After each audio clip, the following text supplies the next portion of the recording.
Бирде күлүп, бирде ыйлап арманда. Биз жашайбыз 6 күндүк жалганда. Достуң кандай экендиги билинет, жаратканын башка сыноо салганда. Биз ушундай табияттан сыягы. Билсең жашооң кай бирөөнүн кыялы. Эртең өлүм эшик кагып келгенче, тирүүлүктүн баркын азыр туялы.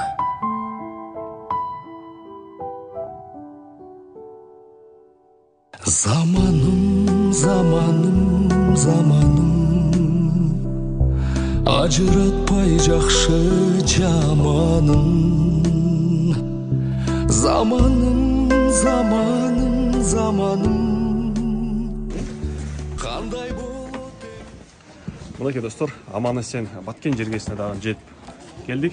Буюрса, ошол эмгекчил үй бүлө долбоорунун алкагында Субой Карабак айылындагы жашаган эжелерибизге, 4 эжеге буюрса 4 түз тигүүчү машинка жана 1 оверлок ушул демирчи агаларыбыздын колдоосу менен, жардам менен белек кылып берилүүдө.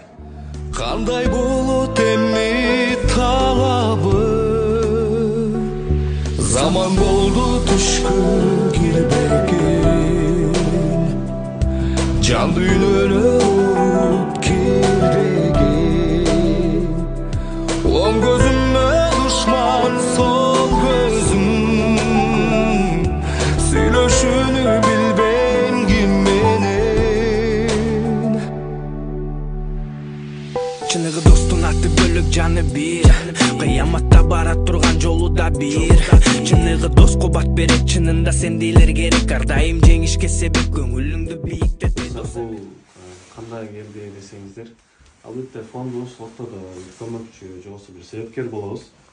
Эми ошол сыяктуу эле биздин ушундай боорукер, өздөрү ар тараптар болсо дагы элибиз үчүн, жерибиз үчүн кызмат кылып аткан, сиздерди ойлоп аткан ошол эжекелерибизде Баткен жергесинде дагы ошол роботтор, муктаждыктары бар экен, буюрса бир ушул убакыттарда бир алектенип, бир жумушу болуп калса экен деген бир максатта ошол биздин эмгекчил үй бүлө деген долбоорубуз бар. Эмгекчил үй бүлө бул кайдыкпайбыз. Бул болгон бир көңүл.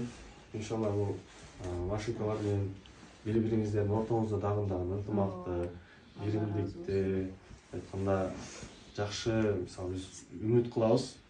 Балким ушул 4 агай 4 машинка менен жакшы сонун айтканда балким 4-өңүздөр, 5-өңүздөр биригип өзүңүздөрдүн бир фирмаңыз бар, же болбосо текстилиңиздерди болуп айтат да, болуп кетишиңиздерди каалайбыз. Анан ошол билип атпайм, азыр кире беришке биз эл бир фирмасы деп жазып койсок тамашалашып атпайбыз азыр. Эми жакшылыкка үмүндөп атабыз да өзүбүзчү, ошого багыттап. Алла ыраазы болсун. Рахмат силерге дагы. Бул эжекелерибиз ошол мурункусунда мен билгенден эжекелердин үйү күйгөн, 21 үй күйгөн, 22-жылы дагы үй күйгөн. Мени тааныбадың сен? Мен таанытам, тиги сиздердики үйүңүздөр жогору жакта беле? Мен кошунам да.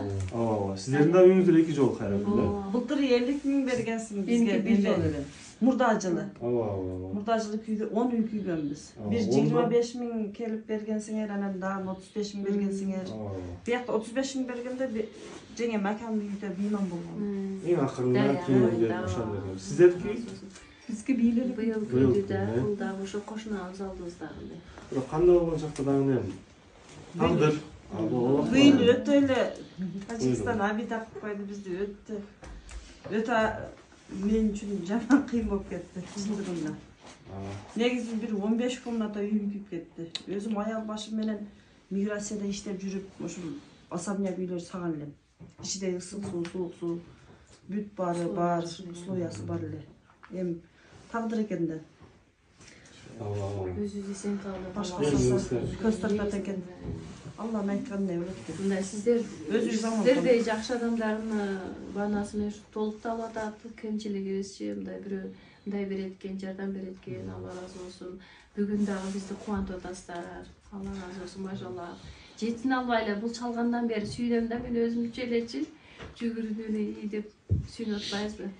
Буюрса мен агайларыбыз таанышып кетейин, ошол кайрымдуулук иштерин уюштуруп аткан, өздөрү Бишкекте туруп ошондой активист агаларыбыз өздөрүнүн жумуштары бар. Ошонун менен биргеликте бир гана эле ошол кайрымдуулук иш эмес, башка дагы кайрымдуулук иш-чараларды уюштурушат. Аскар байке менен чогуу командасында Камил агай келсеңиз, Камил агайыбыз дагы түптөн көлдүн эң мындай айтканда чет жагынан. Анан биздин оператор агайыбыз бар. Өзүңүздү бир мынтип тартып коебуз эле. Тарып болуп. Биздин Актан байкебиз өзү Таластан болот. Иншалла ошо кайрымдуулук иш-чараларды дайым чагылдырып жүрүүдө. Азыр деле ошол тармактарда иштерди кылышып жатат. Анан Аскар агайыбызга бир аз сөз берсек, азыркы убакта Нуржигит Кадырбеков депутат агайыбыздын кеңешчиси болуп иштеп атат. Ошо Нуржигит агай сиздер ала келесиздер. Өтө жаш көргөнүңүзгө дагы кубанабыз. Иншалла. Агайдын саламдары балким да. Ушундай жакшынакай боло, балабыз ушундай чоң болсун. Ишиңизге ийгилик. Кудай буйрса мына Чыңгыз байке айткандай, Кудай буйрса чоң бир компания болуп, ушу башкаларга үлгү болуп бериңиздер. Балким бир чоң компания болуп башкаларга да жардам бересиңер. Биз силерге рахмат айтабыз. Ушул жерде иштеп, ишак кетпей, Кудай буйрса тынчылык болсун, ынтымак болсун. Бул ушун менен жамандыктар токтоп, жалаң өнүгүүлөр болсун. Биз да колдон келишинче жардам берип турабыз, Кудай буйрса. Чоң рахмат. Баарыңыздарга мына өзгөчө бул жерде мына патриот жигиттер турат. Бишкекте дагы биздин байкелер, эжелер бар. Ушу баары биргеликте, ынтымакта жардам берип атабыз. Силерге дагы ыраазычылык билдиребиз. Чыңгыз байкеге Кудай буйрса мындай жакшылыктарда, тойлордо жолугуп туралы. Бүгүн ушундай сонун күнгө негизинен биз бир эле 8 март менен сиздерди энелер дайым сиздерди куттуктасак, аздык кылат, сыйласак, ошого ажарлуу бүгүн жаз майрамыңыздар менен деп Аскар агай өзүңүз ушул сиздерди тапшырып койсоңуз. Иншалла. Машиналар бизге 8 мартта дагы алып келди.